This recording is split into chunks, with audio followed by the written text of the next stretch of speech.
전종원의 빅이슈입니다. 개천에서 용난다, 흔히들 듣던 말이죠. 자, 그런데 이제 현실에서 점차 힘을 잃어가는 말이 돼가고 있습니다. 잘 사는 가정일수록 자녀 교육비가 치솟고 있다. 자, 이 같은 통계가 오늘 발표됐는데요. 먼저 관련 보도부터 확인해 보겠습니다. 통계청에 따르면 지난해 소득 5분위 가구의 월 평균 학원 교육비는 24만 2천 원입니다. 8,900원인 소득 1분위 가구와 비교해 무려 27배 차이가 납니다. 두 계층 사이의 소비 규모가 3.8배에 불과한 걸 감안하면 교육비 격차는 7배 가까이 벌어진 셈입니다. 학교 단계별로 보면 두 계층 사이 월 평균 초등교육비는 44배, 중등교육비는 13배, 고등교육비는 3배 이상 차이가 났습니다. 조금 더 자세히 살펴보겠습니다. 자, 물론 실제로 지출하는 사교육비 이보다 훨씬 많다 이렇게 보실 수도 있는데 일단 오늘은 나온 자료를 토대로 확인을 해보겠습니다.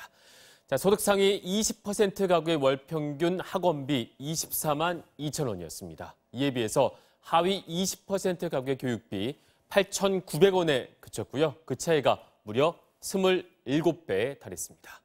자, 이 가운데 초등학생 교육비만 살펴보겠습니다. 소득 상위 20% 가구의 월 평균 초등학생 교육비 16,000원 정도가 나왔고요. 하위 20% 가구 369원에 불과했습니다. 무려 44배 가까이 차이가 난 겁니다. 초등학교는 의무교육인데 왜 이렇게 많이 차이가 났을까? 소득이 많은 가구의 자녀들 일단 사립초등학교에 입학시켜서 학비가 크게 올랐을 거고요. 사립초등학교 입학을 못했다면 또 그대로 사교육비 지출 경쟁하느라 많이 썼을 것이다. 이렇게 분석이 되고 있습니다. 자, 그러니까 처음 학교에 들어서면서부터 배움의 대물림은 시작되고 있다. 이렇게 볼 수가 있을 겁니다. 자, 이런 씀씀의 차이, 대학 입학할 때까지도 변함없이 이어집니다. 고액과외, 고액 대입 컨설팅은 고소득층의 전유물이 된 지 무척 오래됐습니다. 관련 보도 보고 돌아오겠습니다.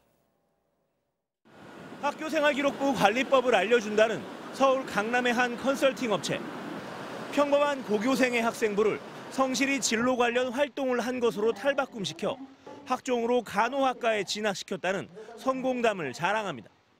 학급에서 건강부장이라는 직책을 만들어주겠다. 그걸 네가 해라 하고 해서 계약을 했죠. 반갑죠. 이 학생은 실제 올해 서울 소재 명문대에 합격했습니다.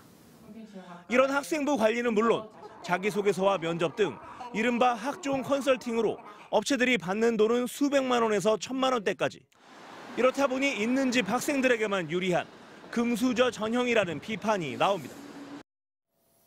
자, 이렇다 보니 부모 경제력에 따른 입시 결과의 격차 확연하게 나타나고 있습니다.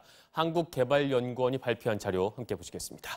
자, 가족의 재원, 부모의 지위가 자녀의 학업 성취에 얼마나 영향을 줬는지 조사를 해봤는데 우리나라 42.8로 나타났습니다.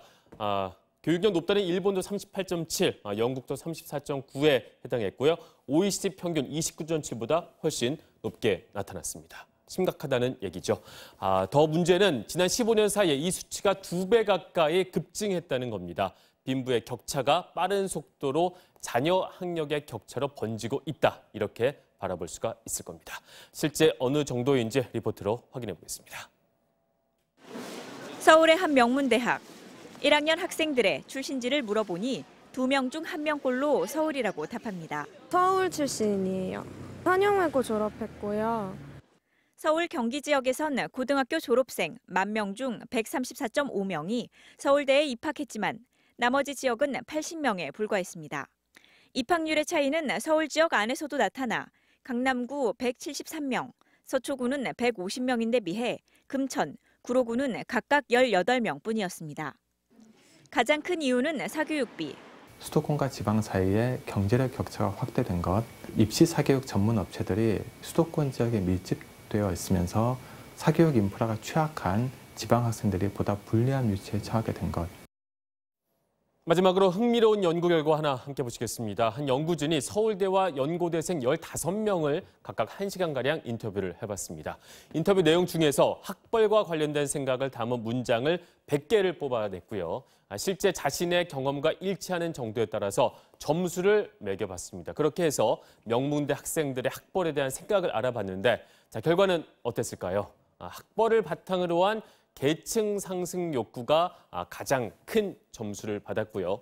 가족 배경의 대물림이 그 뒤를 이어서 2위를 차지를 했습니다. 든든한 가족의 배경이 좋은 학벌 획득에 많은 영향을 끼친다. 연구진은 학생들이 이런 생각을 표현한 것으로 풀이를 했습니다. 자, 결국에는 공교육이 바로 세워져야겠습니다. 그래서 경제력에 따라서 학력을 서열화시키는 부작용만큼은 최소화했으면 하는 바람 가져봅니다. 지금까지 빅이슈였습니다.